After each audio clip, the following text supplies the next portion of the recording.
I never do mail time, so I'm gonna do a mail time today because of Troy over at Quad Standard Labs. He's been hooking it up with the props and stuff, and he said that he sent me some new props to try out, so I'm gonna give these a test and see what we got here. I don't know if you're supposed to open this box this way, but I'm just gonna cut it the fuck open. Hope I don't damage anything in here. Nice. What did Troy send me? Oh, cool. There's a bag. Prop bag. Thank you, Troy. That's dope. Oh, yeah. Look at that. Big bag of props, baby. Thank you so much. Really, really appreciate this. Dope. Dope. What's up? What's up? What are you guys doing? How you guys doing? Big bag of fucking props today. Fucking holy fuck, right?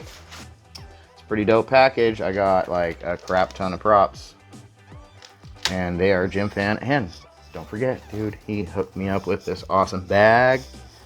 Woo! Anyways, so I just want to do a shameless plug for him. This is his info right here. My camera will focus. It's being a punk. There we go. So check him out, message him, call him, do what you got to do. Look him up on Facebook. He's there. You will find him. Later, guys.